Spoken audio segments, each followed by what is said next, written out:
Greetings, YouTube. I want you to imagine you're in a restaurant someday and you see somebody accidentally knock over another person's drink. Now, a good person would go about making sure that that mess was cleaned up and the drink was replaced.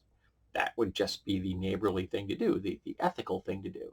It was not the fault of the person that had the drink. It was the fault of the person that walked by. But also imagine that somebody comes by and they intentionally knock off that drink. Now, they're not going to help. They've now denied that person of their drink. They've created a mess, and they leave. Now, what if they do one step worse? Not only do they knock the drink out over and they leave, but then they make sure that the person that had the drink does not have the capacity to clean it up. They can't clean up the mess. All of the tools needed, the resources needed to clean that mess up are taken away. Well, if somebody else walks by, then they're going to think, well, that person's a slob. They're going to start judging that person because they're sitting there and there's a mess on the floor and they're not doing anything about it.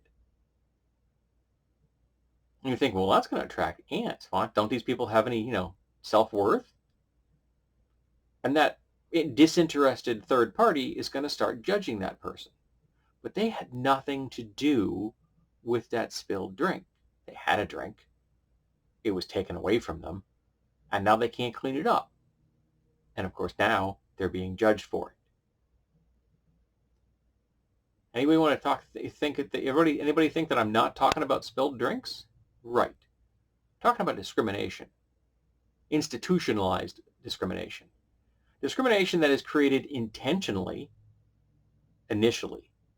But once it's created, snowballs and has ramifications outside of that. That people who never knew it was ever enacted, who are completely ignorant of the fact that the legislation has been created and that the people who are affected by it cannot do anything to alter it. But then they come on the scene and they see the people who are suffering under the oppression of that legislation, under the oppression of not being able to get the resources to alleviate their own suffering, and they judge them for it. It happens all the time.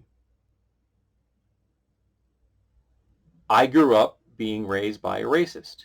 My father was a virulent racist. My mother was far more passive, but she still was, swimming in an ocean of white privilege and completely unaware of it. But my father, when I was growing up, was an active racist. He made Archie Bunker look liberal. How many people are going to get that reference?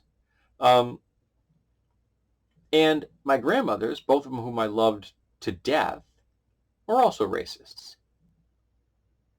One was much more open about it. She just didn't like black people.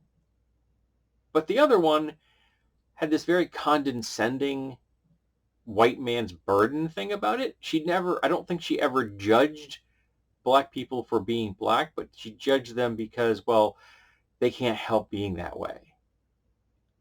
She bought in to all the hype around poverty and minorities and never questioned it.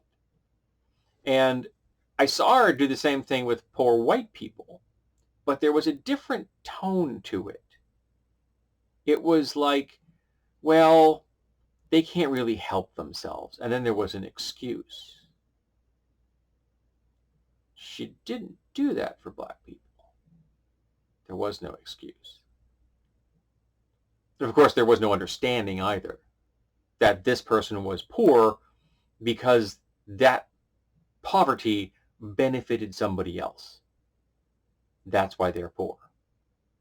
They're not poor because they came out of the chute wanting to be poor. It is because a system was created that benefits when there are poor people. And of course, the best thing that the poor people can do is come together. Because unless you are born into institutional, generational kind of wealth, the only capital you have is your labor. And by yourself, you can't do a lot with your labor.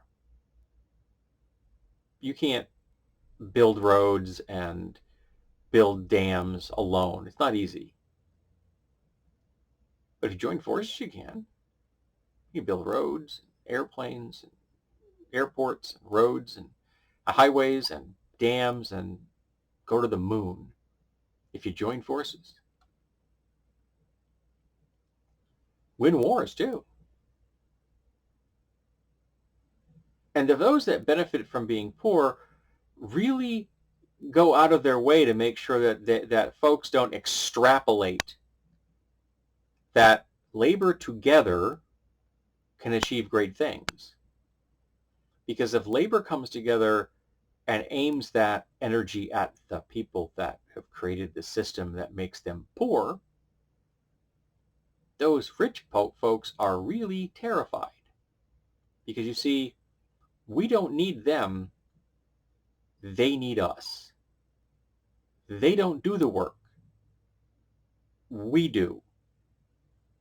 COVID showed us that. The system fell apart because of blue-collar workers not being able to do their jobs, not having the resources to do their jobs. The billionaires didn't help anyway, in any way. They didn't use their billions to alleviate the suffering of those around them.